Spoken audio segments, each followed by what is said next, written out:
Shards of ice exploded beneath Owen McCall's boot as he sprinted across the frozen lake, each crack a thunderclap in the roaring wind. His breath gasped in choking white clouds, and every muscle screamed to turn back.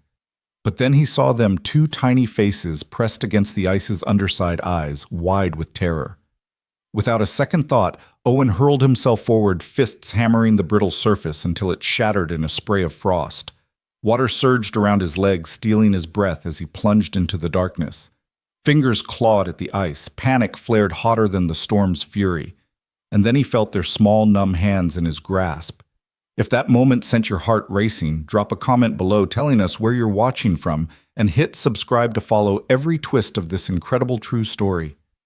Owen McCall's world had grown small and white. Each morning he woke to a horizon blurred by endless snow, climbed out of his creaking farmhouse, and checked the traps along the tree line. His flannel shirt, patched at the elbows, was more decoration than function, and the wood stove's groan was a daily reminder that warmth was a precious commodity. Since his wife's passing 3 years earlier, every sunrise had been both gift and gauntlet. He rose for his 10-year-old son Leo, but he also rose into solitude. That morning began like the others. Owen shook the frost from his boots on the front stoop and stepped into the wind, each gust whispering through the broken window panes. The sky was a featureless gray, and the cavity of the lake beyond the barn lay untested, its ice still thin. He paused at the workbench to fill the old thermos with coffee strong enough to burn off the cold. Leo would be waiting for pancakes, or at least something warm, edible, and quick. Back inside, the kettle screeched as steam filled the narrow kitchen. Owen ladled batter onto a griddle, the sizzle echoing through the empty rooms. The farmhouse creaked under its own age, the boards shifting like bones in the throes of winter. It was the kind of place a man could grow roots in or be trapped by. Dad Leo's shout jolted Owen from his thoughts. The boy burst through the back door, snow spraying from his shoulders. His cheeks were pink hair, damp from the wind. In his small hand he held a scrap of paper white with frost, but unmistakably covered in tiny prints. Owen, look. Leo thrust the paper toward him.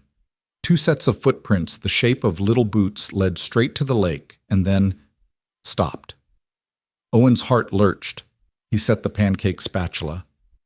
"It can't be," Leo whispered. "They stop right there." He pointed where the tracks vanished into smooth ice. Owen forced himself to breathe. "Show me," he said, voice low and steady, every fiber of his being snapping into focus. He grabbed his coat, shoved on mittens, and stepped into the storm, Leo close behind. They reached the barn, its doors yawning open to the wind. Beyond the frozen lake gleamed a mirror of lead. The footprints trailed out 2 sets side by side, 6-year-old prints unmistakably human, impossibly brave or foolish given the season. Owen's pulse pounded in his ears. Thin ice. No other tracks returning. 2 children stranded. "Owen, what if?" Leo's voice trembled. "Don't finish." Owen's jaw clenched. He scanned the tree line for any sign of small figures, any glimpse of someone stumbling or waving. Nothing. The wind whistled and snow-laden pines bowed as if offering a solemn hush. He took off running. The first step shattered the ice in a web of fractures. Frost sprayed his face. Panic fluttered in his chest, but he choked it down. He shouted, "Hello! Can anyone hear me?" His words were swallowed by the gale. Then came the faint cry, high and muffled, like a child's voice calling through a blanket. Owen dropped to his knees and pressed an ear to the ice snow clinging to his eyelashes. A sob. Another plead for help. He rose and slammed his elbow against the surface again and again. Each strike rent the ice in jagged lines until it gave way. Owen braced himself, then plunged through the crack. Freezing water engulfed him steel cold against his flesh, knocking breath from his lungs. He surfaced chest heaving and saw them, 2 little girls, hair plastered to their foreheads, eyes wide with terror. Their coats were thin gloves gone. They drifted where they'd fallen through. Without hesitation, Owen reached for one wrist, then the other, and with every ounce of strength pulled them to the shattered rim.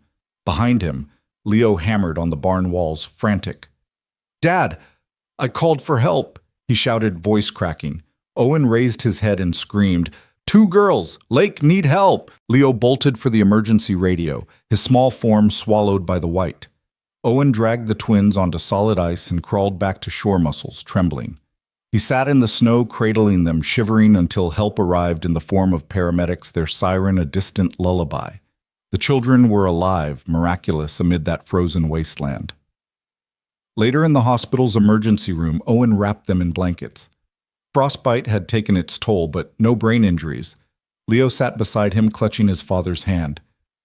"Are they going to be okay?" he asked, eyes wide. Owen glanced down the hallway where doctors moved silently. "They will be," he said softly. "They're safe now." Yet safe rang hollow. Who were these girls? Where was their mother? The twins whispered their names, Rosie and Willa, but no family arrived. Only the hushed hum of hospital machinery and the echo of boots on linoleum. That night, Owen couldn't sleep. He stared at the lake through frost-edged windows, haunted by how close the girls came to death. But he also felt something else, the spark of purpose in saving lives, the fragile bloom of hope in the depths of winter. And so began the season Owen McCall would never forget, a winter that demanded more than survival, one that demanded the courage of a father who ran headlong into the storm. Owen's heart hammered so loudly he was sure Leo could hear it through the storm. He yanked open the back door and was swallowed by the whiteout boots sliding across 6 inches of fresh snow. The wind tore at his collar, roaring like some ancient beast as he sprinted across the yard, Leo's shivering form trailing behind him. Each step crackled snow crushed beneath his soles, and the gravity of those tiny footprints pressed in his mind with every stride, 2 sets of boots side by side leading out onto the lake, and then nothing.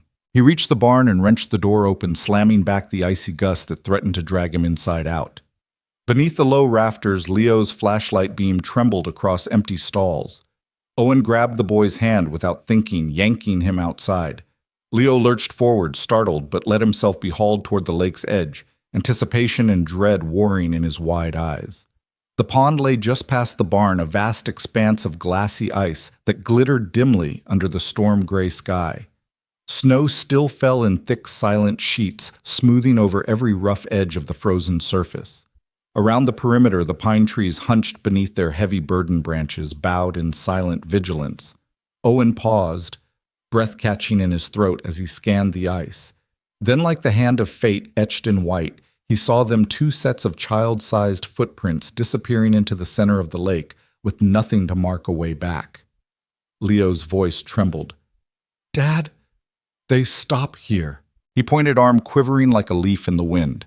Owen sucked in a breath of ice-cold air, tasting fear on his tongue. He set his jaw and pulled a battered coat tighter around his shoulders, yanking the hood up with one hand while the other dug into his pocket for gloves. Leo fumbled to do the same, slipping his small hands into mittens that hardly reached past his wrists. "Stay close," Owen ordered, his voice clipped. He took Leo's hand again and led him onto the ice, each footfall sending a spiderweb of cracks across the surface. The ice groaned and trembled as if warning them away. Owen's pulse thundered. Adrenaline sharpened his senses to a painful point. The wind hissed in his ears, and the world contracted to the span of these 2 tiny prints. "Dad, it's not safe," Leo said, voice low and urgent. Owen didn't answer. He didn't dare. Instead, he pressed forward, lunging from one set of cracks to the next, mind focused on the print markers and the distance they covered. He estimated 40 feet to where the print stopped, a terrifying measure of thin ice and broken promises. Leo faltered, once panic flicking in his gaze, and Owen tightened his grip, dragging the boy forward. They reached the spot. Owen crouched to inspect the ice, leaning so close he could see his own reflection warping in the fractured surface. Beneath the top layer, too dark for comfort, he sensed the abyss waiting. He pressed a booted toe at the edge of the crack and felt it shift beneath his weight. Thin, far too thin. "Leo," he said, voice low, "I need you to stay here. Promise you won't follow me." Leo nodded, tears freezing on his cheeks. "Promise," he whispered, stamping his feet as though to melt the fear away. Owen gave him a tight, quick hug, an echo of the warmth he fought to preserve, and then took a deep breath, the cold air burning his lungs. He rose and shuffled a couple of steps back, heart drumming a frantic rhythm. He set his feet, deliberately widening his stance to distribute his weight, and then took one last look at the footprints. He could barely make out the jagged webbing where broken ice had fallen away. He shouted into the gale, "Help! I need help. His voice carried across the lake, swallowed in minutes by the howling wind. No answer. Owen clenched his fists. He couldn't wait. Every second counted. He took a running jump, vaulting over the fragile crack into deeper ice. It shuddered beneath him, moaning like a wounded animal, but held just. He lunged forward, hand extended toward the next set of prints, fearing every step might be his last. Then faint against the wind, a sound, a cry, raw and small, coming from beneath the ice. Owen halted, straining to pinpoint it. He dropped to his knees, pressing one ear to the glassy surface. A muffled sob, the pitch of a child's whimper. It jolted him into motion. He rose, knelt, then slammed his elbow into the frozen crust. Crack! A spiderweb of fractures snaked outward. He struck again. Crack! He brought his shoulder down. The ice sighed and surrendered. Water burst upward in a jagged spray, the air exploding in his face as the hole opened wide. Owen braced himself, limbs aching as cold water surged around his knees.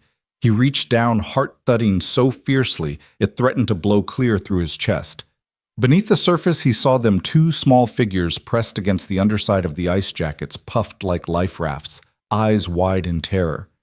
He thrust one hand through the opening, clawing at the slick underside. His fingers scraped icy glass until they found a slender wrist. He wrenched it free, adrenaline and fear fusing until all he knew was rescue. He hauled the first girl through the gap into his arms, water rushing back in to fill the void. He scrambled backward, sliding across the surface, and pressed both girls to his chest, one in each arm, toes skidding on the thinning barrier. Leo's shout crackled through the storm. Dad. Someone's coming. The emergency radio's static was audible even here. Owen didn't wait for rescue. He hoisted the girls higher, their small bodies limp with shock, and scrambled toward shore. With one final heave, he hauled them onto firmer ice, and then he collapsed in a tangle of limbs, face inches from snow. His lungs burned freezing agony racing through his veins, but he refused to let go.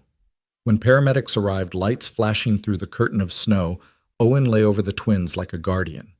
He whispered, "Don't let them get cold again," before darkness and pain stole his consciousness.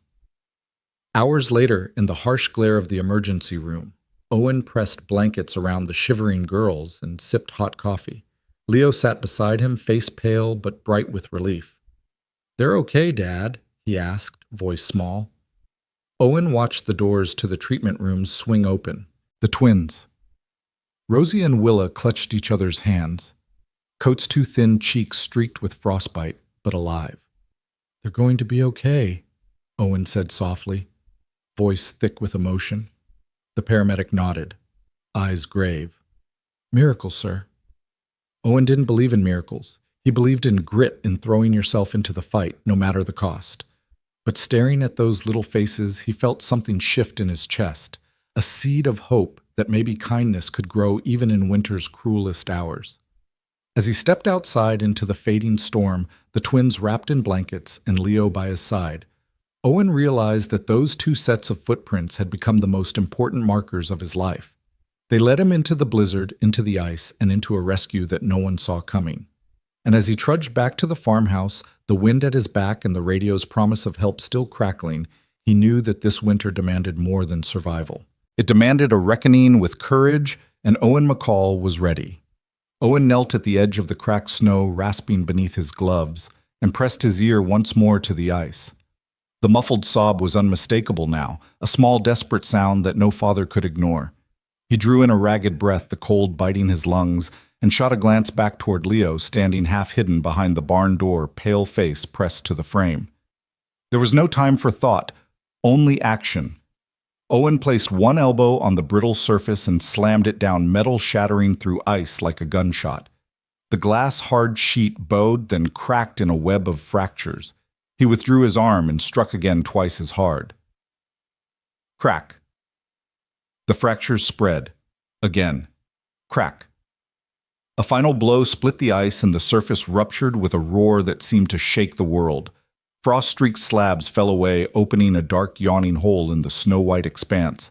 Without hesitation, Owen dropped forward into the gap arms, braced on the jagged edges of ice, as freezing water exploded around him. Muddy shards of ice scraped his arms and face, each cut ripping fire through his blood. He swallowed a breath of water, coughing, and fought the surge of panic that clawed at his chest.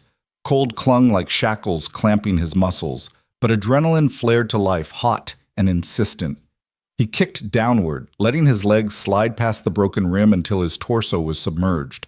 In that moment, the lake felt bottomless, the world reduced to a tunnel of inky water and flecks of suspended ice.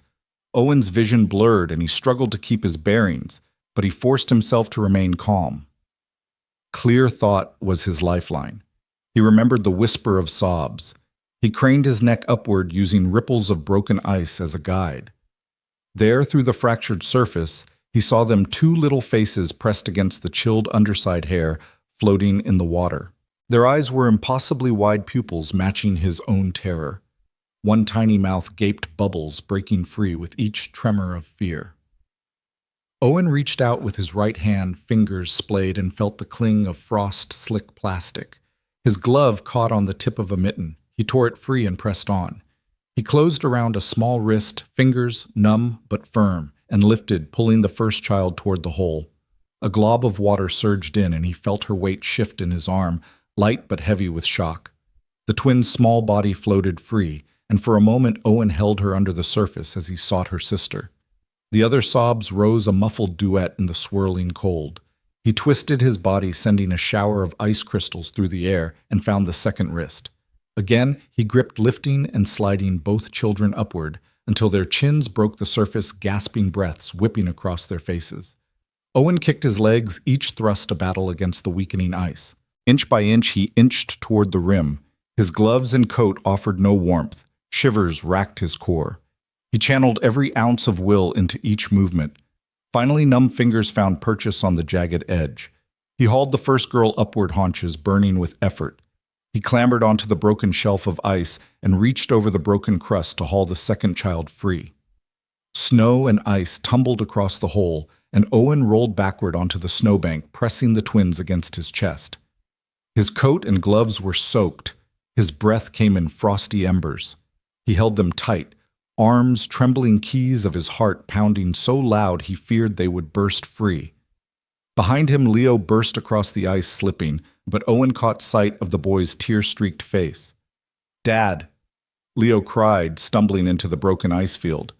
"You got them!" Owen wrapped a gloved arm around Leo's shoulders, drawing him close. "Stay down!" he gasped. "Don't come any closer!" Leo nodded, confusion and relief warring in his eyes. He sank to his knees behind the last wall of solid ice, hands clasped over his mouth. Owen settled both girls on the snowbank, head bobbing as they coughed and sputtered. Their little bodies were stiff as dolls, clothing already frozen stiff. Owen peered past them, rehearsing fast shelter, then warm them, call help. He spat a mouthful of water and dragged himself upright. The cold was already draining his strength, but he forced himself to move. He reached into his coat for his radio, but the cord lay buried beneath snow.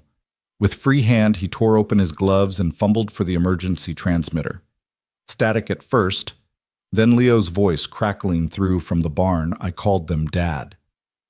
"They're on the way." Owen exhaled a shuddering breath.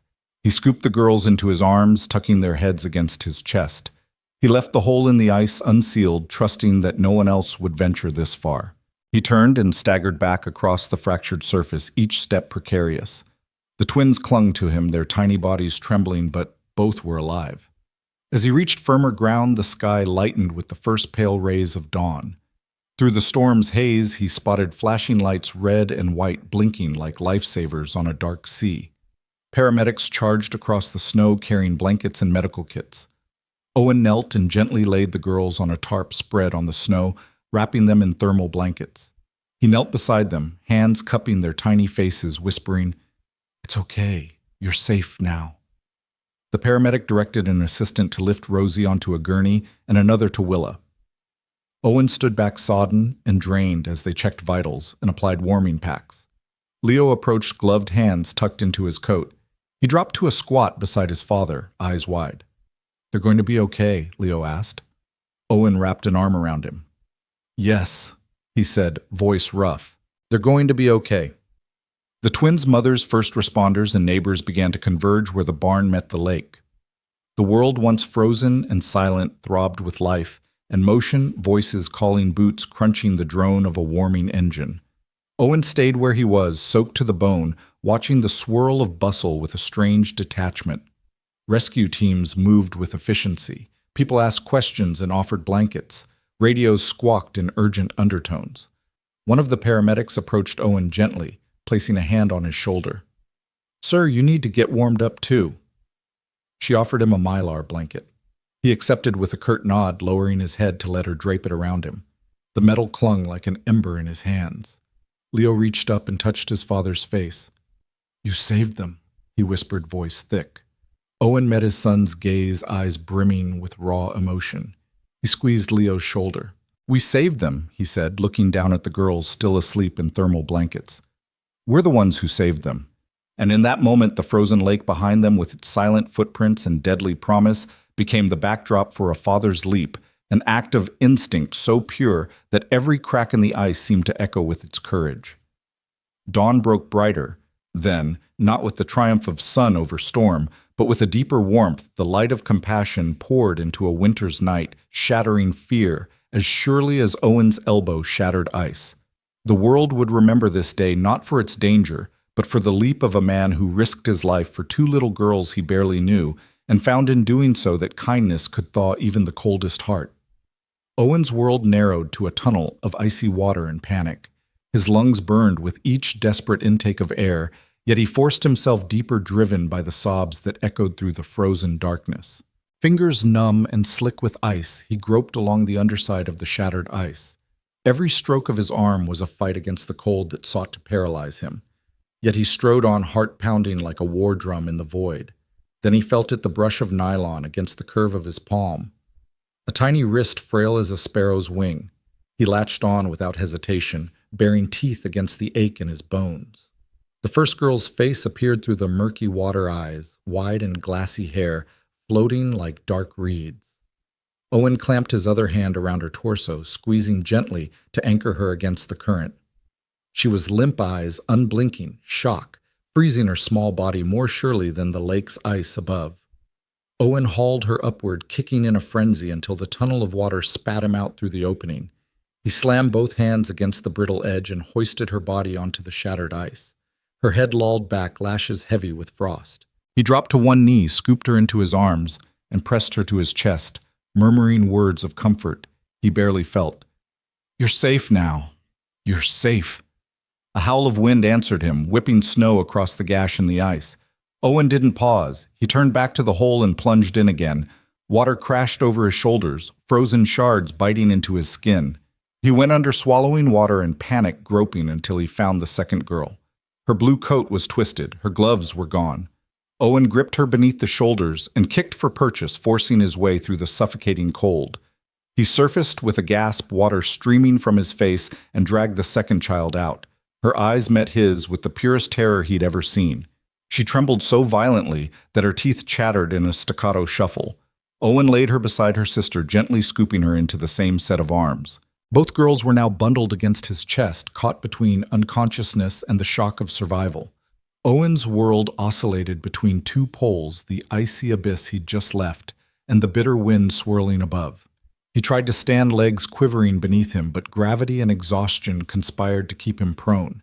He coughed and spat water pouring from his mouth like black ink. But he could not let himself sink. He reached for the fractured surface and pulled free each inch of movement, a testament to will over winter. Behind him, Leo's frantic voice crackled through the thin ice. "Dad, I called them. Help's on the way." Relief cut through Owen's fog of pain, but he did not release the girls. He nestled them closer, their tiny bodies rigid with cold, and pressed them against his heart. He could feel their slow, ragged breathing of victory fought with ice and desperation. Footsteps crunched toward him. A flashlight beam pierced the gloom, followed by frantic paramedics who skidded to a halt, sliding across the ice in snow-packed boots. They knelt beside Owen, speaking in clipped tones, their hands efficient as they untangled the girls from his arms. Thermal blankets were unfurled, wrapping the twins like fragile sculptures. One paramedic pressed a warming pack against Rosie's chest. Another murmured, "Stay with us, kiddo. You're going to be okay." Owen remained as still as the ice itself, wrapping his arms around emptiness as the girls were carried away. He scarcely noticed the paramedic's hand on his shoulder until warmth seeped through his soaked layers. He blinked at her soft eyes and nodded words trapped in his chest. Someone dropped a metal stretcher inches from his face. Leo appeared, boots squeaking, cheeks pink and wet. He reached out, trembling. Owen managed a hollow smile and touched his son's shoulder. Leo's eyes flicked to his father's shivering form, worry etching his small face. A strong hand lifted Owen to his feet. He surrendered to its legs, nearly giving out beneath him, and let the paramedic shepherd him across broken ice toward the barn. Every step was agony. His body protested with each movement, but adrenaline burned a path through his limbs. He had given everything for those girls. Now he owed himself their rescue as well. Inside the barn, Leo followed at Owen's side, his voice thin with relief. "Dad, they're going to be okay, right?" he asked, eyes wide. Owen pressed a hand to the boy's cheek. "They are," he rasped, voice like gravel. "They're safe now." Paramedics led them into the warmth of the barn's lee blanket, snapping at Owen's shoulders. Someone handed him a thick wool coat and boots dusted with straw. The breath of hay and the musk of animals seemed to thaw his frozen bones slightly, though the cold still gnawed at him. Owen sank onto a wooden bench, Leo at his feet, and stared at the empty door where his son, his girls, and his courage had intersected. The wind's roar softened to a distant howl. In the scattered lantern light, he caught sight of his reflection in the glass of a dusty window. Frost-crusted beard eyes, two bright hands trembling. He closed his eyes, willing himself to breathe. Each breath came in ragged gusts, but he drew in the barn's warmth, however fleeting, and held it like a blessing. Leo reached up and rested his head against his father's knee. Owen patted the boy's hair, more grateful for life's fragile threads than he'd ever been before. Outside, sirens faded into the storm, but within the barn's sturdy walls, the storm had lost its grip. Owen McCall, single father and reluctant hero, sat with his son in the flickering light. The memory of two small lives reclaimed from a winter's death embraced burning in his chest like embers waiting to ignite hope in the coldest night. Snow whipped around them in a blizzard's last gasp as Owen crouched over the twins on the shore, arms locked around Rosie and Willa, pulsing warmth into their frozen bodies. Leo fumbled with the radio handset, breath rattling in his throat. "This is McCall Farm," he panted. 2, no 3 casualties. 1 adult, 2 children, hypothermia, and possible frostbite. Coordinates barn, frozen lake. His small hand trembled, but his voice was steady enough. Owen didn't move. The twins were limp in his grasp, their pale lips like winter petals. He pressed one cheek against Rosie's ear. "Can you hear me?" he whispered, tears mingling with frost. "Hold on. Help is coming." Willa's eyes fluttered open at his voice, confusion in their glassy depths. But then they closed again, exhaustion dragging her back toward darkness. Leo clicked off the radio and knelt by his father's side. "They're sending help, Dad." He reached out to touch Owen's shoulder, unsure whether to hug or stay clear of the frozen water seeping through their coats. Owen gave his son a weak nod voice, thick as melting ice. "Good work, buddy," he rasped. "Stay with me." They huddled together, 3 souls nearly lost to the night waiting. The storm seemed endless, but in the distance, Leo spotted flickers of red and blue weaving through the pines. Bright lights bobbed toward them, carving lines in the snow. The engines of the rescue trucks growled, louder engines roaring against the wind's wail. Owen shifted to gain a better view. His limbs ached as though his very bones had frozen solid. He brushed hair from Willa's forehead and tucked her closer, then cradled Rosie in the crook of his arm. Their tiny bodies were ice cold but still beating. He wanted to will their hearts to pound faster, but all he could do was whisper, "Just breathe, girls." Rescuers burst from the truck's circle of light, 2 paramedics in red parkas racing across the ice and snow. One slid on a set of crampons, flipping them onto boots before charging toward Owen. The other carried a large silver thermal blanket, the fabric stiff with urgency. The first paramedic knelt beside Owen. "Sir, can you hear me?" she asked, voice firm but kind gloved hands moving to free the girls. "We need to get them into dry layers."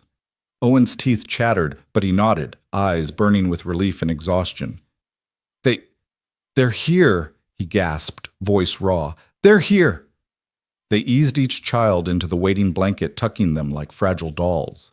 Willa's head lolled forward, and the paramedic caught her chin, tilting it to open the airway.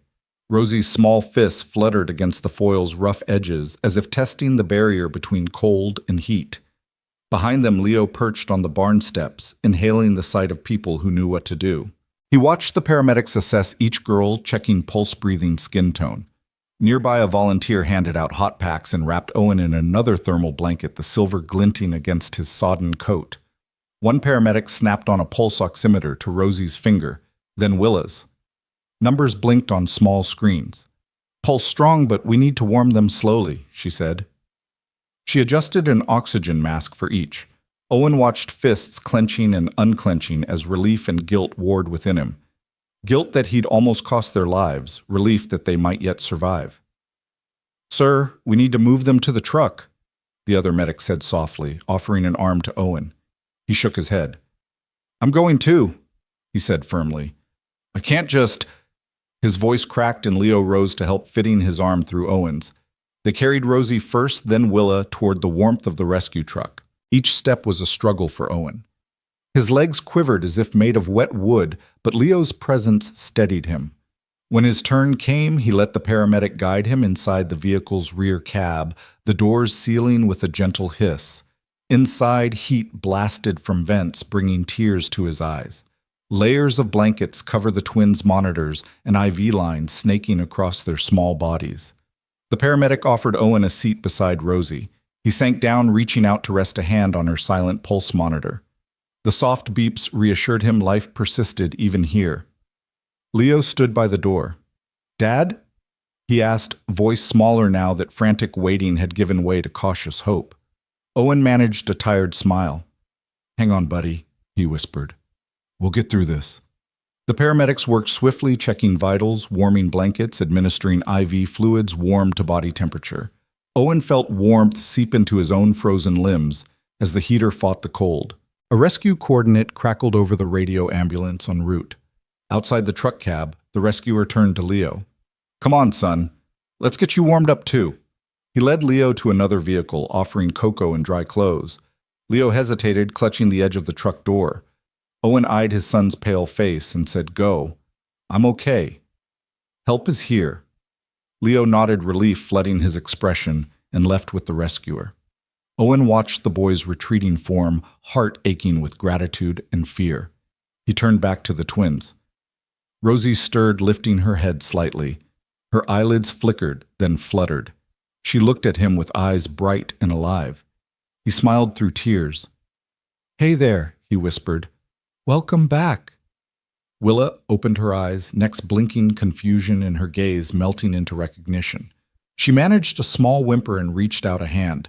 Owen grasped it, his palm warm against the cold. "That's my girl," he said.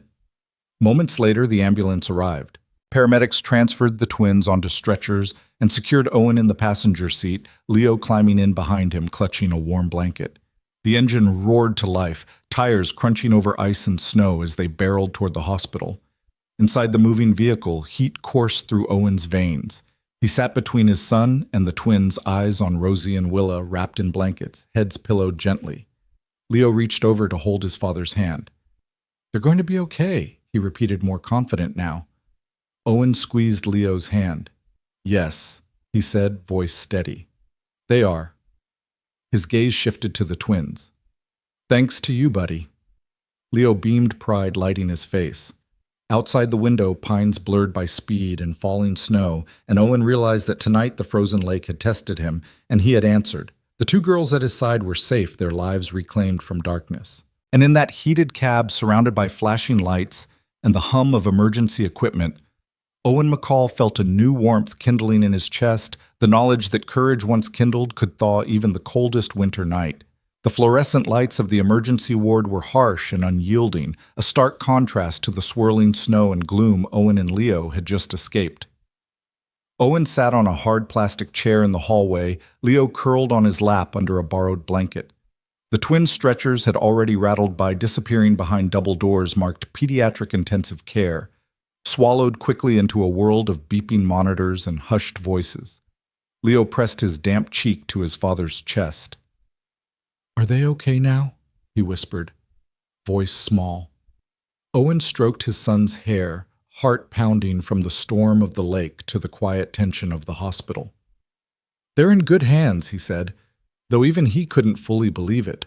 The memory of their tiny bodies submerged beneath the ice still burned behind his eyes. Doctors are taking care of them. A nurse in a crisp white coat approached, clipboard in hand. She cleared her throat. Mr. McCall Owen rose and Leo slid to the floor, resting his head against Owen's leg. The girls' core temperatures are stable. No sign of organ failure, though we'll keep them under observation for any delayed effects of hypothermia. The frostbite on their fingers and toes is mild, just first degree. With proper warming and circulation therapy, they should make a full recovery. Owen exhaled the breath sounding like a rasp in the corridor. "Thank you," he managed. "Can I see them soon?" The nurse glanced at Leo's dwindling form. "You can visit for a few minutes. The pediatrician will talk to you shortly once he reviews their labs." She offered a comforting smile that didn't quite reach her eyes. She'd seen too many crises to be surprised by this one. Owen nodded and followed her through the double doors. Leo stood by the nurse's hand, small and shivering, but brave enough to walk. They entered a hushed room where two little beds stood side by side, blankets and warming packs cocooning the twins. Machines beeped softly, and a thin tube drew blood from Rosie's arm, while Willa's small fingers twitched as if dreaming of warmth. Owen knelt beside Rosie, reaching a gloved hand to brush her hair from her forehead.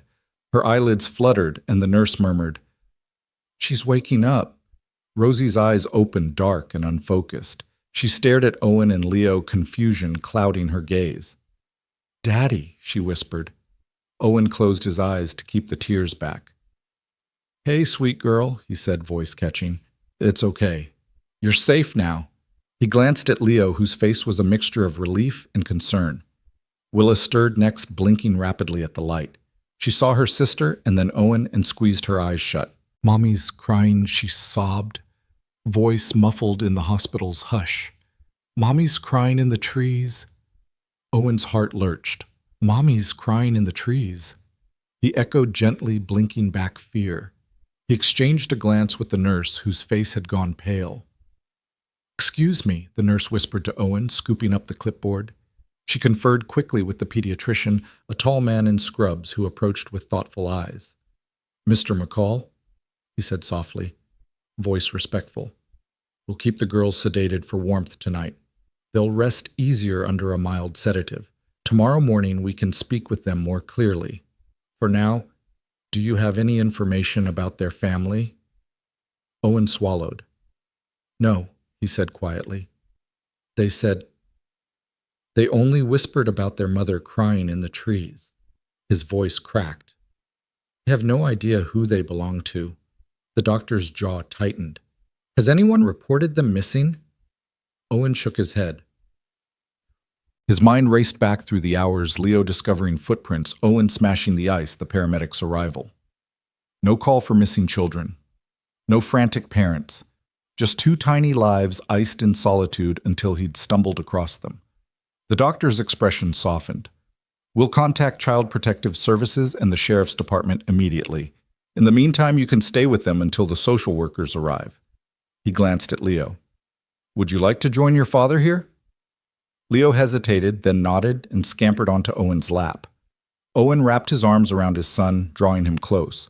Rosie's breathing grew steady, a quiet rhythm in the sterile air. Willa's chest rose and fell in tandem, as if twins shared not just bodies, but life's internal beat. The hours ticked by in whispered consultation between staff and Owen. He learned that neither girl carried identification. Their clothes were generic, no labels sewn into collars. Blood tests revealed no unusual traces, no illicit substances, no markers for chronic illness. It seemed they'd slipped through the cracks, no school assigned, no pediatrician on file, nobody to call and demand their return. Late into the night, after the girls were sedated and warm, Owen and Leo settled on plastic chairs in the corner, Leo's head resting on his father's shoulder.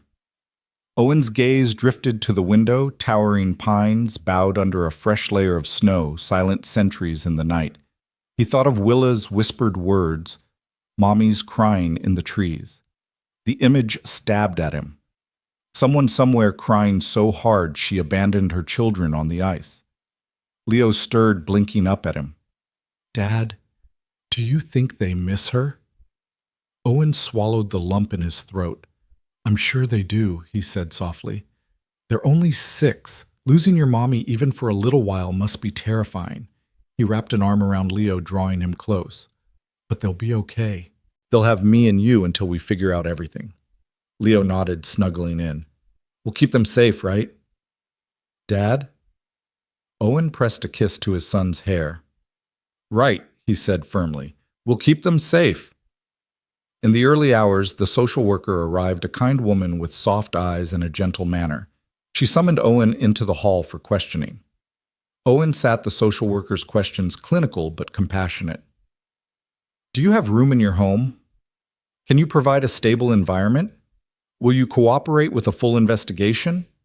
He answered each without hesitation. Yes, yes, absolutely. Because he'd seen their tiny bodies caught in the ice, heard their sobs muffled beneath the lake's surface. He'd risked his life for them. Now risk meant giving them his home, his heart, his all. When he returned, the social worker handed him a paper listing temporary guardianship emergency care plans and the promise that they would find the twins' mother or demonstrate that no fit guardian existed, in which case the girls might stay. Owen tucked the papers into his coat pocket and returned to the room. He found Leo asleep, head pillowed on Rosie's cot, one arm cast over Willa's blanket. The twins slept too, monitors beeping a lullaby. The sharp hospital smell was fading, replaced by quiet hope. He knelt and gathered the children in his arms, one by one. Rosie's hair fell in wisps over her forehead. Willa's eyelashes fluttered. He kissed each in turn. We'll figure this out, he whispered. His voice carried all the weight of his promised protection, shelter, love. The silent questions remained. Who was their mother? Why had she sent them out onto the ice alone? Why did no one search? But Owen set them aside for now. Tonight he would hold them close, wipe their tears, and give them the safety they'd lost. When dawn touched the ward's windows, Owen led Leo and the twins out into a quiet corridor. Nurses and doctors offered reassuring nods, their eyes filled with respect. The twins were safe. He, a single dad for them, as much as for his son, would see to that. Back in the snow-swept dark of the driveway, Owen paused before the burning taillights of the hospital van. He looked at Leo standing beside him, looked at the twin girls bundled in blankets, and made a silent vow, no matter the questions that clung to their past, he would answer their need for family, for love, for a place where they belonged. And in that vow, the silent questions found their answer not in mysteries solved tonight, but in a father's arms wide enough to hold 3 little lives and a home open to the possibility of healing lost souls under one warm roof. Owen awoke to a wind that sounded like a freight train tearing through the pines. He rubbed his face and pushed off the borrowed hospital blanket, stepping out of the pickup with Leo yawning at his side. The small farmhouse stood dark before them, wreaths of snow clinging to the eaves lantern beside the door, glowing a weak, steady amber in the swirling white. Owen handed Leo a spare coat, then opened the front door and called softly, "Come on, buddy, let's get inside." They crossed the porch and ducked under the awning, the storm's fierce breath snatching at their coats. Leo shivered but held Owen's hand. Inside, the warm air felt like a promise. Owen closed the door behind them, the storm's howl muffled to a distant roar. He set Leo gently on the couch, handed him a blanket, and made for the kitchen to start coffee. Leo's head lolled back against the cushions as the twins slept in their borrowed cribs, small forms curled under thick quilts, breaths rhythmic and even. Owen spooned coffee grounds into the percolator, the familiar routine anchoring him. Steam curled from the mug as he carried it to the window and peered out at the white chaos beyond. That's when he spotted her, a lone figure moving at the edge of the tree line, coat-torn hair plastered to her face, silhouette wavering like a ghost. She stumbled between the trunks, blanketed by snow, then collapsed to her knees. His heart seized. He set the mug down and raced for his boots, yanking them on in one motion and flinging the door open. "Leo, stay here, okay?" he called without looking back, voice thick with urgency. Leo blinked awake and nodded, clutching the blanket tighter. Owen plunged into the snow, feet disappearing to the ankles with each step. The woman was slumped where the farmhouse's dim light met the forest's edge, her body curled around something small pressed against her chest. Snow fell in thick sheets, and her coat sleeve was torn a crimson smear on white. He called out, "Hey, are you all right?" She lifted her face, eyes wild and rimmed with red. Relief wavered with terror across her features. She pressed her lips together before answering voice hoarse, "Please, my girls." Owen knelt beside her. "It's Owen McCall. Are you the twins' mother?" He glanced at the bundle in her arms, a small blanket hooded tight. She rocked back and forth, shivering, and cradled the bundle with trembling arms. "Yes, yes," she said, voice cracking. "Mara Lowell, please. My girls, are they—" She broke off, tears carving tracks through snow on her cheeks. Owen placed a hand on her shoulder. "They're safe inside," he said firmly. "Come on." She pressed her face into his coat as if smelling an anchor. He helped her to her feet, careful of her ankle twisted beneath the snow. Together they trudged back the snow, hissing at their boots. Owen wrapped his arm around her shoulders, supporting her as they crossed the porch and ducked inside. Leo sat up, eyes wide. "Mommy," he breathed, rushing forward. The twins in their crib stirred at the noise. Mara blinked at the two children, then gathered them into her arms. She held Rosie to her heart lips, brushing the top of her head, then Willa pressing both close. The twins whimpered, reaching for her. Leo knelt beside them, offering a stuffed bear. Mara sank to the floor in a heap of snow-damp fabric, rocking with a sob. "I'm so sorry," she croaked. "I'm sorry." Her coat lay open, revealing cuts on her hands and legs, a smear of blood on the blanket she'd wrapped around herself and the girls. Owen knelt before her, unbuckling his own coat to drape over her shoulders. "Let's get you all warm," he said, voice steady. "Coffee's on. Blankets are coming." Leo dashed for extra quilts, stored on a bench by the hearth. Mara watched him, expression torn between gratitude and self-loathing. She leaned her forehead on Rosie's downy hair, tears falling onto the pink puff of Willa's cheek. The fire crackled as Owen set 3 mugs of hot cocoa on the coffee table. The sweet steam rose into the room's hush. Mara took one hand shaking as she clutched the mug to her chest. Leo climbed into her lap, wrapping his arms around her neck. The twins nestled against her side, silent but alert eyes flicking between mother and new surroundings. Owen watched from the doorway, heart tight. The storm raged beyond the windows, but inside the world felt fragile and sacred. Mara's sobs subsided into soft rattles. She glanced up at Owen. "Why did you—" "I didn't ask for this." He shook his head. "No one did. But when I find kids in danger, I don't ask permission." He crossed the room, kneeling beside her. He placed a gentle hand on her arm. "No judgment. Let's get you safe." Mara lifted her chin, eyes blazing with shame and relief. "I thought I was protecting them, taking them away. But I was too scared to think." She closed her eyes, shuddering. "My husband. He was dangerous. He threatened me, said he'd take the girls if I didn't do what he wanted. I ran. I thought I could hide them in the woods, keep them safe." Owen listened, gaze soft. "You were doing your best." He offered her a tissue. "You didn't know how bad the ice was," he added gently. She dabbed her eyes, wincing at the cold. "I didn't mean for this." She gestured to the children nestled against her. "I never wanted to put them in danger like that." Leo looked up, big eyes moist. "Mommy, we were so scared." His voice trembled and he reached for her. Mara gathered him and the twins into a renegade embrace. "I'm so sorry," she whispered. "I'm so sorry." Her voice cracked, then fell silent as the children clung to her. Owen knelt beside them. "You brought them here," he said quietly. "They needed help, and you got them help. That's what matters." She looked at him, gratitude and grief warring in her gaze. "I don't know where to go," she admitted. I can't go back. He'll find me if I do." Owen glanced at his worn coat, at Leo sleeping soundly against Mara's chest, then back at Mara's hollow eyes. "You don't have to decide that right now," he said.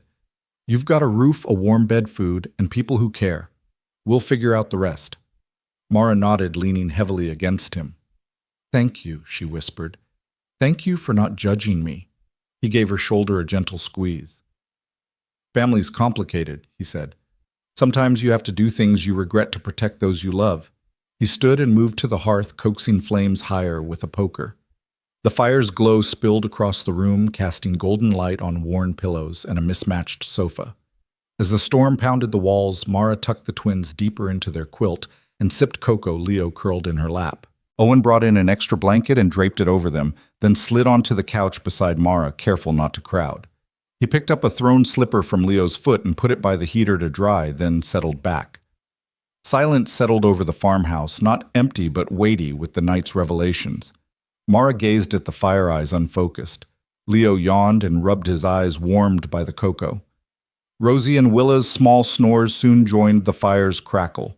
Owen exhaled tension in his shoulders, easing. He glanced at Mara. "Get some rest," he said softly. "We'll talk in the morning." She nodded, exhaustion overtaking her resolve. He stood and retrieved another blanket from a chest, folding it neatly at the foot of the sofa. "If you need anything," he added, voice gentle, "just call." Mara looked at him, gratitude and fear mingling behind tears. "Thank you," she said again. He raised a hand. "Get some sleep," he repeated. Then he slipped away, leaving Mara to the warmth and her children's breathing. Outside, the storm raged on, but inside the McCall farmhouse held a fragile peace. A mother reunited with her daughters, a son shielded from fear, and a father determined to see them safe. In the icy heart of winter, a new chapter unfolded, one of mercy, forgiveness, and the hope that sometimes the fiercest storms lead to the greatest rescues. The kitchen smelled of roasted chicken and fresh bread, a cozy sweetness that chased away the chill of the storm lingering at the windows. Mara stood by the counter, hair still damp and coat hanging by the door, as she cradled Rosie in one arm and Willa in the other. Tears tracked down her cheeks in slow rivulets, laughter bubbling up in uneasy bursts as she rocked them gently, whispering, "Oh, my babies, my babies." Her voice trembled with relief and disbelief. Leo padded forward in his bare feet, clutching two worn stuffed animals, a faded bear and a floppy rabbit. He knelt beside his mother, offering them with a shy smile. "Here," he said softly, "for Rosie and Willa." Mara wiped her eyes and accepted the bear, placing it in Rosie's small hand, then set the rabbit in Willa's lap. The twins reached for the toys, fingers still stiff, and hugged them close. Leo beamed as though he'd just given them the world. Mara looked at him, gratitude blazing in her eyes. "Thank you, Leo," she whispered, brushing a lock of hair from his forehead. He shrugged, eyes serious, then scampered toward the stove where Owen was stirring the roasting pan's juices, humbling himself before stepping around to fetch 2 mugs of hot chocolate. Mama Leo said, offering a mug to his mother. "Here, it'll warm you right up." Mara accepted it, wrapping both hands around the ceramic, and blew across the surface. The twins pressed their small faces into the warmth of her abs, eyes fluttering with the first hints of safety. Owen leaned against the counter, watching them. His usually steady gaze softened at the sight of Mara, exhausted, relieved raw, and the children clinging to her as though she were their lifeline. 4 people bound by tragedy and chance. He cleared his throat and dipped his spoon into the roasting juices, tasting the promise of a meal and a future. Mara took a careful sip of the cocoa, warmth spreading through her chest. She glanced at Rosie, whose eyes were half-lidded with sleep, and Willa, who poked at the rabbit's ear. "They need rest," Mara said, voice hushed. "They've been through so much." She set the mug down with a gentle clink. "I'll get their blankets," Owen offered, disappearing down the hall.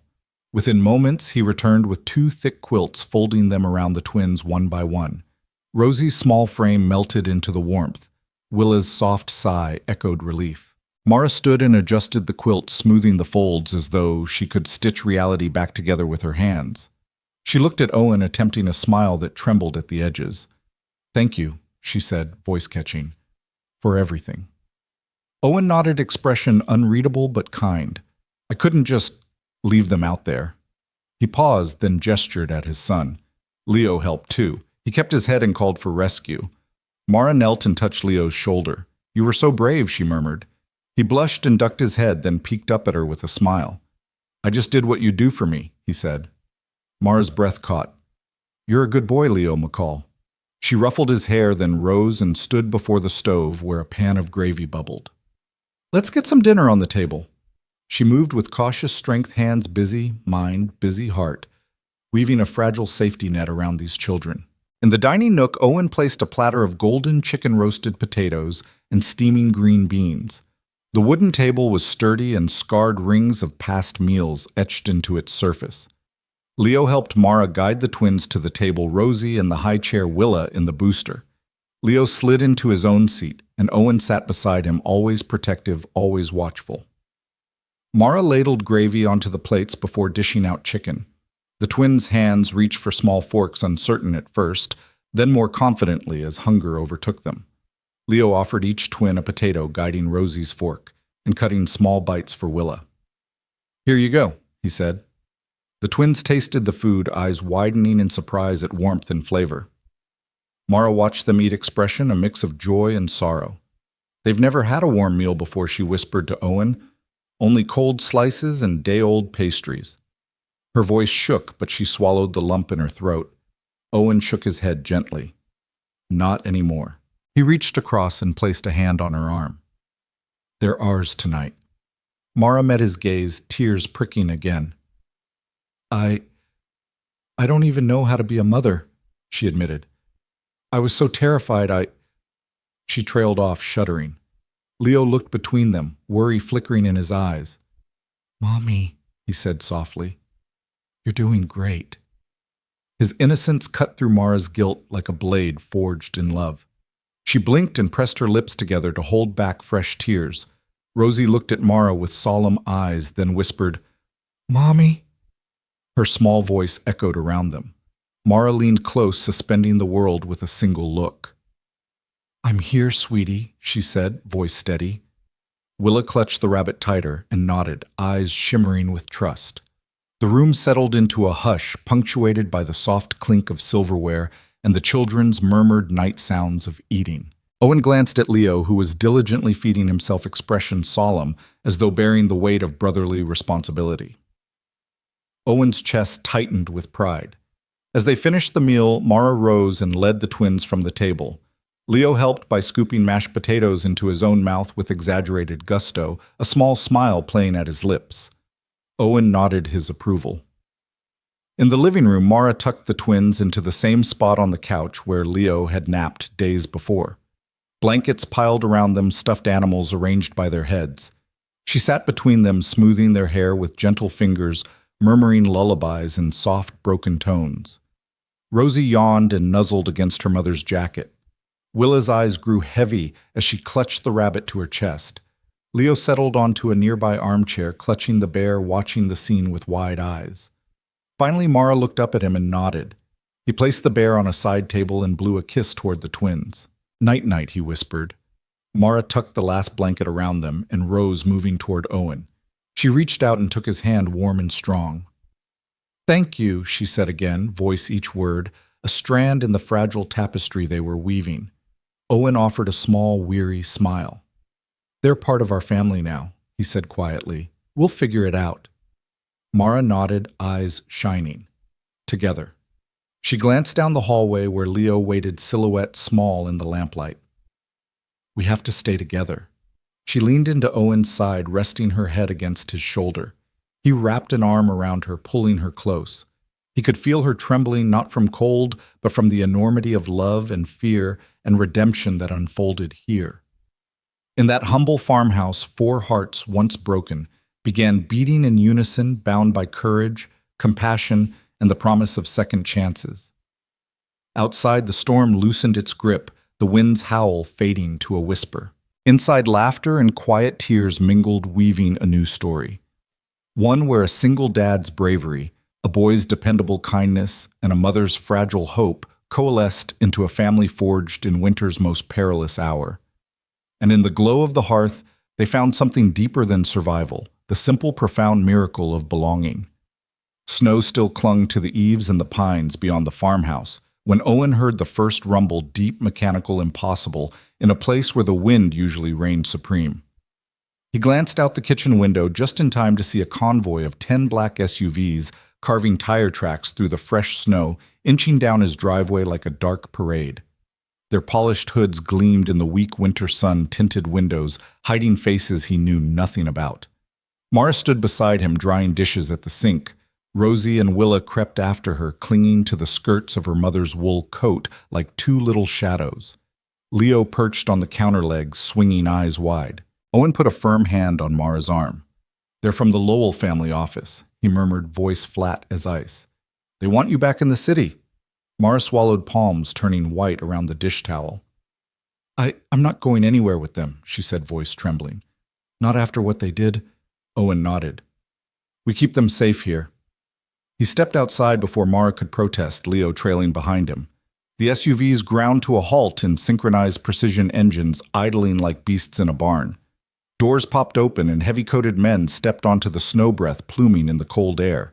They advanced toward the porch in perfect formation, black gloves and earpieces confirming their purpose. Corporate emissaries, not law enforcement, here to seize an asset rather than serve justice. At their lead stood a man in a long charcoal overcoat, silver hair, slicked back cufflinks glinting. He removed his gloves and approached Owen with the cool poise of someone accustomed to getting his way. "Mr. McCall," he said, voice smooth and controlled. "I'm Grant Sutherland, representing the Lowell family office. Mrs. Lowell's board of directors has authorized our team to retrieve her and her children immediately." Owen squared his shoulders, Leo clutching his other hand. "This is my home," Owen replied, voice calm but unyielding. "Mara's children are safe here. I won't let you take them." Sutherland's lips curved into a practiced smile. "We're not here to negotiate hospitality, Mr. McCall. Mrs. Lowell holds a significant position in our family's enterprise. Her presence is required to finalize several critical matters. As her legal custodians, we have the authority to ensure she fulfills her obligations." Mara stepped onto the porch beside Owen, coat flapping in the cold breeze. The twins clung to her legs. Her face was pale, but resolute. "They don't belong to your boardroom," she said, voice wavering but strong. "They belong to me, and to my home." She swept a protective arm around Rosie and Willa. "We're not going anywhere." Sutherland raised an eyebrow. "Mrs. Lowell, you're making this personal. Please understand this is about protecting assets, reputations. Not when those assets are human lives." Owen cut in, tone edged with steel. "You threaten her with custody suits, but this place, this farmhouse, offered her sanctuary when your board would not. She's not your asset. She's a mother, and these are her children." Sutherland's eyes flicked to the twins, then back to Owen. The wind caught his coat tail, and for a heartbeat the tableau felt absurd. 10 luxury vehicles arrayed against a weathered farmhouse, the fate of 6 lives balanced on a man's refusal to yield. The children gazed up, silent questions in their eyes. Would they lose their mother again? Would corporate lawyers rip this newfound family apart? Mara took a shaky breath. "If you want to see the girls, look at them," she said, voice gathering strength. "They need stability, not more contracts. If you want me to negotiate with me, don't drag your SUVs down a country lane to intimidate a mother into submission." Sutherland regarded her for a long moment. Then he reached inside his coat and produced a thick envelope sealing fate in crisp white paper. He held it out. "Here are the revised custody terms. Sign it and we'll leave. Refuse and next time will involve law enforcement. Choose loyalty to your family or the consequences." Owen glanced at Mara, who closed her eyes to steady herself. He put a hand on her back and nodded. Mara drew in a breath and stepped forward. She looked at the envelope, then at the twins, who watched her with trusting eyes. Slowly, deliberately, she tore open the seal. Owen stood by, ready to intervene, Leo clinging to his leg. Mara withdrew the paper, glancing over the fine print by lamplight. She saw clauses removing her from any decision-making guardianship, handed to the board rights revoked. She let the pages slip from her fingers into the snow. The wind carried them away in a flurry of white. Sutherland's lips thinned. "I refuse," Mara said, voice low but unwavering. "You can't have them." She stepped back behind Owen and Leo, shielding her children. A tense silence stretched like a drawn bowstring. Then Sutherland closed his coat and tucked the papers away. His face betrayed no emotion, but his eyes were cold. "Very well," he said. "We'll pursue legal channels." He signaled, and the rows of SUVs thrummed to life. Owen moved forward. "Best you start with the highway patrol. They'll see the impossibility of this." His tone left no doubt any enforcement attempt meant a standoff. Leo tugged at his father's sleeve. Owen swept a hand around eyes on his home. They'll find we have witnesses' cameras and a community that won't stand for intimidation. Sutherland paused, appraising them the makeshift family bound by hardship, the boy's fierce loyalty, the mother's fierce love. He nodded once curtly. We'll be in touch. The convoy reversed, leaving deep ruts in the snow. Engines died in unison and the hush fell heavier than before. Mara exhaled, collapsing against Owen. Leo slid between them, wrapping his arms around both. Rosie and Willa peered from behind their mother's coat, eyes wide. Owen retrieved the pages from the snow, crumpling them in his glove. Let's get inside, he said softly. We have a family to keep warm. Inside the kitchen, Mara stoked the fire as Owen hung wet coats to dry. Leo lined up the twin stuffed animals on the windowsill, arranging them as cautious sentinels. The wind moaned beyond the walls, but within there was laughter, quiet, grateful, and the sound of plates set on the table. Mara poured hot cider into mugs, offering one to Owen, one to Leo. She watched Leo cradle his bear and the twins sip eagerly. Her gaze softened. This is home, she said, raising her mug in a quiet toast. We're safe here. Owen clinked his mug against hers. Here we answer only to each other, he replied, voice warm. Not to corporate coldness. Mara smiled, tears glinting. Leo piped up his voice, bright family first. And in that humble farmhouse kitchen, 4 souls once broken, once alone knit themselves into a family, stronger than any boardroom decree, bound by love, courage, and the unshakable truth that home is where the heart refuses to yield. Mara stood in the blue pre-dawn light, her breath steaming as she gazed at the old barn. Its timbers were weathered and gray, the roof sagging in the center, but to her it was full of promise. She wrapped her arms around herself, remembering the night they'd found refuge here, and how Owen had handed her a cup of hot cocoa without a question. Now, with the twins and Leo sleeping safely inside the farmhouse, she was ready to repay that kindness tenfold. That morning, Mara made her way to the kitchen, where Owen was already stirring coffee. The twins sat at the table, sketching plans in crayon, while Leo organized a row of toy fire trucks, as if marshalling a brigade. Mara took a steadying breath. I've been thinking, she said quietly, pouring herself a mug. The warmth spread through her hands. I don't want to just stay here. I want to build something that helps families who've been through what ours has. Owen raised an eyebrow, curiosity brightening his features. Go on. I have access to funds from my mother's foundation, Mara explained, voice firm. They're earmarked for family support programs. I want to use them to turn that old barn into a crisis sanctuary, a place where parents and kids can find shelter, counseling, a hot meal, a bed, a haven. Owen studied her over the rim of his mug. His gaze traveled past the farmhouse to the barn's silhouette against the pale sky. You're serious? As a heart attack, she replied, and the edges of her lips curved into the first genuine smile he'd seen in weeks. Word spread fast. By the next afternoon, neighbors arrived bearing 2x4s, plywood sheets, and galvanized nails. Volunteers in flannel shirts and insulated work pants formed a welcoming committee. The retired schoolteacher who'd taught Owen years ago, the single mother who ran the community garden, a high school carpentry teacher with a truck full of tools. Leo watched in wide-eyed wonder as they offloaded ladders, wheelbarrows, and stacks of timber. Rosie and Willa appeared from the farmhouse doorway, clutching the crayons they'd used to sketch playrooms and quiet corners. Mara and Owen stood on the barn's cracked threshold, surveying the scene.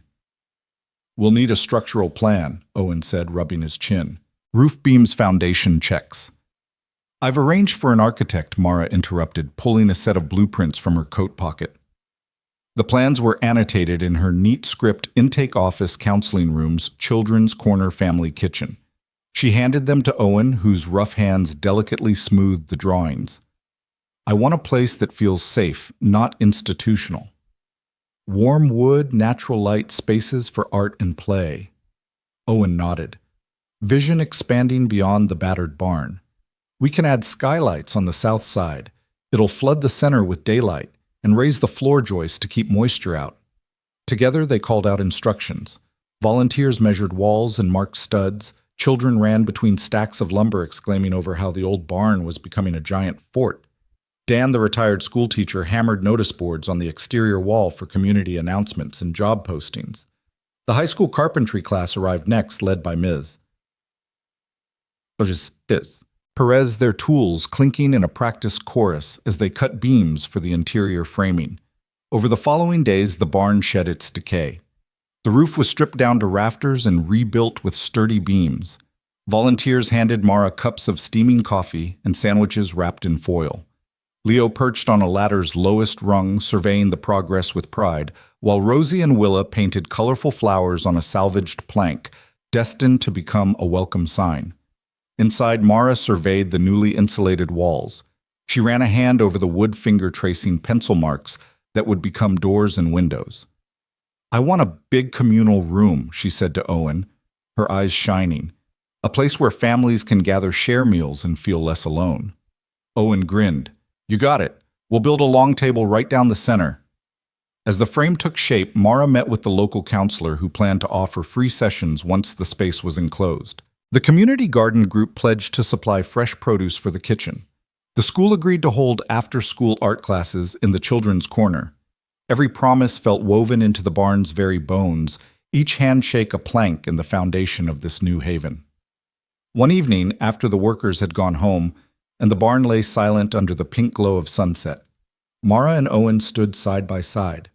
The walls were up, the roof was sealed. Inside, empty rooms echoed potential. The air smelled of sawdust and fresh paint. Leo slipped his hand into Mara's. Rosie and Willa sat perched on a stack of wood, their legs swinging as they kicked imaginary soccer balls.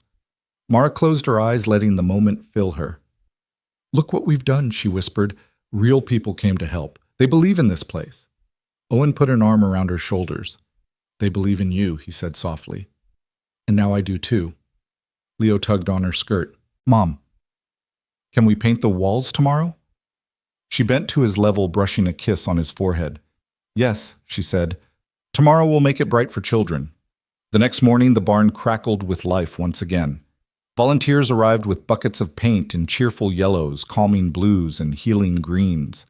Mara laid out a color chart on a folding table, and Leo held up each swatch to the twins, who pointed emphatically at the pastel pink.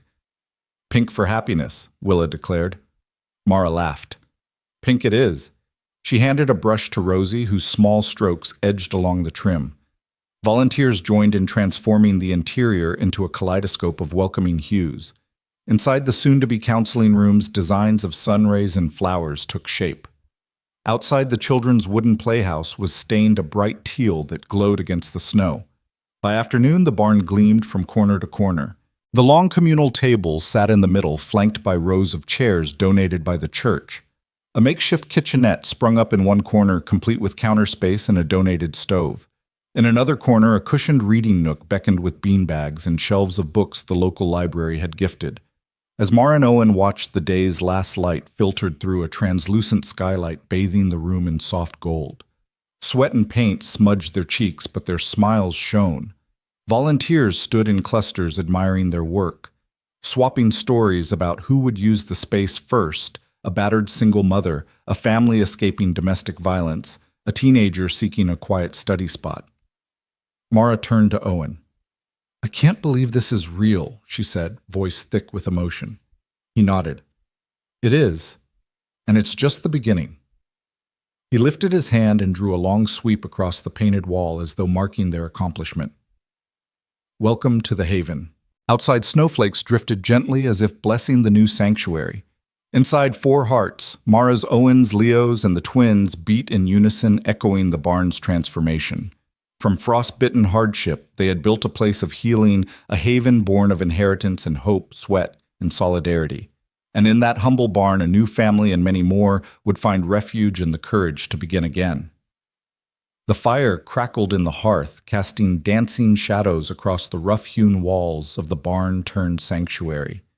Lanterns hung from sturdy beams, their soft amber glow mixing with the flicker of flame to paint every face in warm light.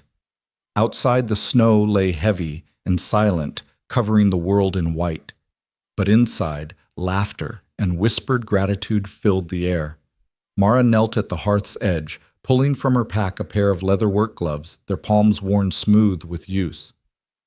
"I wasn't sure this would fit," she said, holding them awkwardly by the fingertips. "I found these in my mother's old toolbox. She wore them when she taught in the refugee camp. I want you to have them." She held the gloves out to Owen, who rose from his chair and took them gently, running calloused fingers across the supple leather. "These are amazing," he said quietly, nearly in awe. He turned them over, examining each seam. "With these, I can build 1,000 things." He slipped his hands into the gloves as the twins Rosie and Willa peered from behind his legs, wide-eyed and curious. Leo perched on a sawbuck bench beside the tree, clapped once the sound echoing in the rafters. Owen crouched to meet the twins' gaze. "Look," he said, grinning. "Mama's gloves are magic. They help keep our sanctuary standing."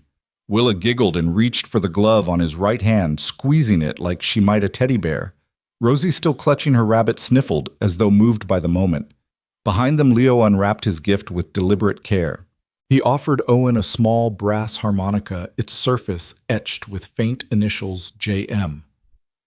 Owen's breath caught. He recognized the gift in an instant. It was his father's harmonica that he hadn't thought of in years. "My grandmother found it in a box of things you left behind," Leo said, voice soft. "She thought you might like to play it again."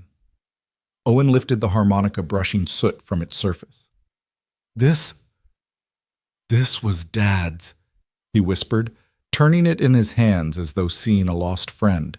He raised it to his lips and blew a single trembling note that hung in the barn like a prayer. It was wobbly at first, then steadied into a plaintive melody that wrapped everyone in its gentle ache. Mara's eyes glistened with tears. "That was beautiful," she said. Rosie and Willa clapped in delight, twins in perfect unison, their tiny hands making the only applause that mattered. Leo beamed, pleased that his gift had touched his father so deeply. Next came the twins offering 2 hand-painted snow globes, their glass spheres filled with tremors of faux snow swirling around miniature scenes inside. One held a model of the sanctuary barn with a tiny family painted on its porch. The other captured the frozen lake under a pale moon, 2 little girls' footprints etched in the surface. "We made these," Rosie said, voice high with pride. "So you'll always remember where we found home." Mara scooped up Rosie, holding her close, while Willa wrapped herself around Leo. "They're perfect," Mara said, kneeling in front of them. She turned the globes in slow circles so the snow drifted through each scene. "I'll place these in my room, and I'll show them every morning when I wake up." She kissed both girls on their foreheads, then hugged Leo tight.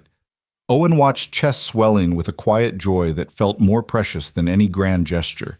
He stood and pulled Mara into his arms, the work gloves still snug on his hands. She rested her head against his chest as he whispered, "I didn't expect this.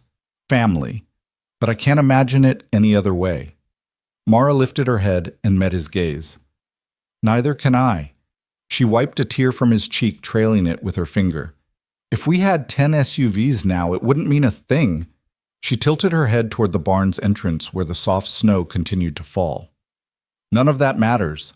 Leo hopped off the bench and joined them, arms looping around both parents. Rosie and Willa scampered up onto their laps, stacking themselves 2 at a time so they could peer at the fire. "It matters to me," Leo said, voice small but sure. "Not the SUVs, but this." He swept a hand across the circle of warmth, the worn wooden floorboards, the glowing lanterns, the family they'd built. Owen smiled and tousled Leo's hair. "You're right, bud. This is what matters." He reached for his harmonica and played a soft reprise of the melody he'd first summoned. Mara hummed along a low note that harmonized with the instrument's wail. The twins sighed with contentment and Leo beamed. As the last light of dusk faded, they settled onto a circle of patched quilts in front of the fire. The barn's rafters rose overhead solid and strong, a testament to all they'd wrought together. Sparks drifted upward like tiny fireflies caught in the chimney's draft, and the glow of faith and favor warmed every heart. Mara glanced around at the cozy tableau her daughters snuggled in her arms, Leo tucked into his father's side, and Owen cradling his father's harmonica like a bridge between past and present. "We should open dinner," she suggested, voice gentle but eager. Owen rose and retrieved a kettle from the hearth, pouring hot water into mugs for tea. Leo bounded to fetch plates from the nearby shelving, homemade bread, roasted potatoes, steaming stew they'd prepared earlier. The meal was simple but hearty, the kind that fills you from the inside out. They ate quietly, the kind of hush born of gratitude and presence, each bite tasting sweeter in the company of chosen family. No one spoke of the corporate convoy that had rattled their peace days before, or the boardroom battles Mara had left behind. Tonight was about the here and now, the warmth of a fire, the glow of new beginnings, and the knowledge that sometimes the greatest gift you receive is the family who stands by you in the storm. When the meal concluded, Owen lifted his harmonica for one final tune, a gentle lullaby that carried hints of home and hope. Mara sang softly, voice quivering like the snow outside the window panes. The twins closed their eyes, drifting toward sleep. Leo's head nodded against his mother's shoulder. In the peaceful aftermath, Owen set aside the harmonica and passed Mara her gloves. "For tomorrow," he said, "when we keep building." She slipped them on, wearing them as she had intended, not to work the land but to help shape their future. They extinguished the lamps and let the fire die down to embers. In the gathering darkness, they each found a spot on the quilts, huddling close for warmth. The barn was silent, save for the creak of settling wood and the soft breathing of children at rest. As they drifted to sleep, Mara clutched the snow globe of the sanctuary to her chest, tracing its painted walls and footprints. Owen's last thought before warmth and peace carried him under was that even in a world of corporate coldness and winter's bite, the fragile bonds they'd forged in frost would hold them through any storm. The frost that once scarred the lake's surface had melted into memory by early spring. Owen McCall stepped onto the gravel path leading to the barn-turned sanctuary, now proudly named the Haven, and paused to take it all in. Tulips braved the still cool earth along the walkway, tulip petals unfurling like quiet smiles in the dawn light. Behind him, the old farmhouse wore its new paint gentle sage green, while the little wooden porch light glowed softly, powered by solar panels installed months ago. Beside it stood the promise post, a tall pine stake festooned with waterproof prayers and vows. "I promise to listen even when words fail me. I promise laughter, even through tears. I promise to keep this light on." Mara Lowell, bundled in a lightweight jacket, joined him on the steps. In her arms, twin blankets swaddled Rosie and Willa, 6-year-olds, no longer trembling in the cold, but singing snippets of show tunes under their breath. Leo McCall bounded ahead, trailing his favorite fire truck toy as he surveyed the half-finished playground equipment, a tire swing hanging from a sturdy beam, a sandbox waiting to be filled, a small climbing wall painted a bright robin's egg blue. He turned at the sound of feet to wave at Mara, then dashed toward the twins who giggled when he tugged on their blankets. Owen's gaze drifted to the barn itself. Sunlight glittered on the skylights they'd installed, pouring into the main hall where a communal table stood, crafted from reclaimed barnwood. Chairs were neatly tucked beneath it, each engraved with a name, families who would soon gather here, sharing meals, stories, and hope. Beyond the barn, the lake lay still and clear, no longer a trap of death, but a mirror reflecting new life. Reeds poked through the thawing ice edge, frogs croaked their staccato tune, and waterfowl dipped their beaks in the shallows. Mara slipped her hand into Owen's. "We really did it," she said softly, voice full of wonder. He nodded, eyes warm. From ice and fear to this. He gestured at the bustle of volunteers arriving, teachers lugging boxes of art supplies, a young couple carrying potted flowers to line the picnic tables, the local pastor bearing hymnals for Sunday gatherings. Each face bore an expression of anticipation and pride, as though they too had helped carve the haven from winter's heart. Owen took a slow breath, savoring the scent of earth and pine and freshly painted walls. "Remember when we thought it was just a barn worth saving?" Mara laughed, leaning against his shoulder. "I thought it was just a place to hide. Now it's a place to heal." She looked down at the twins who were balancing on the promise post base, reading the vows aloud in unison. "I promise to choose love over fear," Willa declared in a solemn voice. Rosie nodded and added, "I promise to keep the light on." Leo called out, "You have to promise too." He held a scrap of waterproof paper and a marker. "Dad, your turn." Owen knelt, took the paper from Leo, and wrote with careful strokes, "I promise to run into the storm, not away from it." He tied his vow to the post above Mara's, above the children's. The vows fluttered in the breeze like heralds of a new beginning. Across the way, Joe, the project manager, in his well-worn cowboy hat, blew a whistle. All right, folks, ribbon cutting in 5.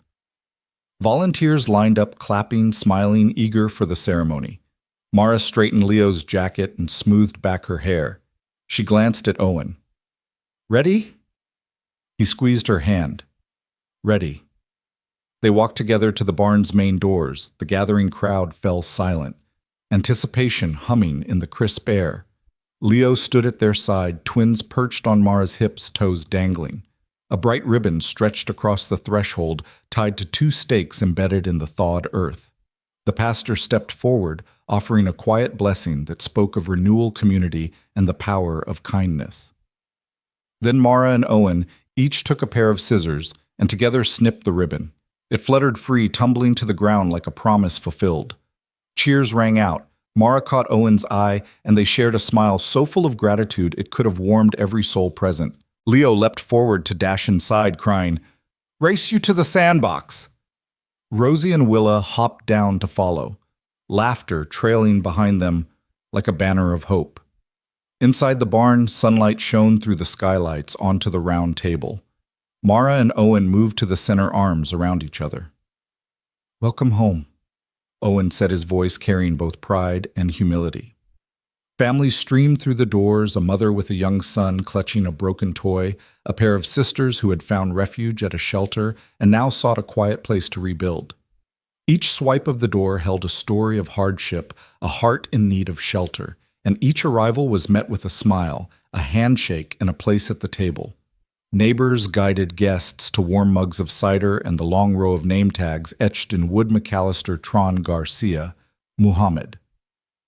Each name represented a family now connected by shared experience. The twins ran ahead to the art corner where an easel waited with paints and canvases. Willa dipped a brush in bright yellow. Rosie added strokes of lavender, and soon their canvases told stories of ice broken and light found. Leo joined them, adding flames of orange to represent the porch light that had guided them home. Outside picnic tables held bowls of chili stacks of cornbread and platters of fresh fruit from the community garden. Volunteers served plates with ease, laughter rising above the hum of conversation. Mara and Owen moved through the crowd, handing out bowls, shaking hands, offering hugs. Each embrace felt like the closing of a circle, from the frozen lake's nightmare to this spring day's renewal. By afternoon, the sanctuary's first session began. A mother taught her children coping games in the children's room, while a volunteer counselor hosted a circle for parents to share stories over coffee. Mara sat in on both, absorbing each word, feeling the balm of empathy and shared strength. Owen dropped into a corner to play the harmonica once more. A quiet tune rose above the chatter, a testament to the promise his father's instrument had carried across the ice and into the future. As winter's white gave way to spring's green sparkle in the pines, the haven became more than a place.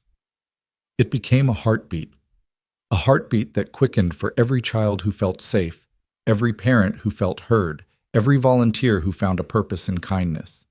When the day's events wound down, Mara, Owen, Leo, Rosie, and Willa stood on the porch steps once more, their silhouettes framed by the lingering glow of the barn's lanterns. They faced the promise post and the porch light, both beacons in the darkness, now symbols of resilience and community. The snow around them had melted into slushy puddles, but the memories of frost remained, the frozen lake that nearly stole them, and the courageous leap that saved them. Mara reached for Owen's hand, and Leo slid between them, twins clinging to each of their arms. "We did it," Mara whispered. "We built something real." Owen nodded, gazing at the light pulsing above them. "We did. And it will keep burning as long as we choose to keep it on." Rosie raised her hand and flipped the porch light switch off and back on again, the bulb flickering, then steadying in its glow. "Promise we'll never turn it off," she declared. "We promise," they all replied in unison. 5 hearts in tune. The wind rustled the trees beyond, carrying the promise of new growth, new stories, and new courage. The lake, now thawed, reflected the barn's lights like a mirror of hope. In that reflection, they saw themselves a single dad, a desperate mother, 3 children, and a community knitted together by the power of compassion and second chances. And as the sun dipped toward the horizon, painting the sky in gold and blush, they lingered on the porch, hand in hand, proof that even the darkest winter with its ice and fear could give way to the light that leads home. They stood in that light, ready for whatever came next, undaunted, unbroken, and forever guided by the simple truth that kindness kindles miracles, where once there was only ice.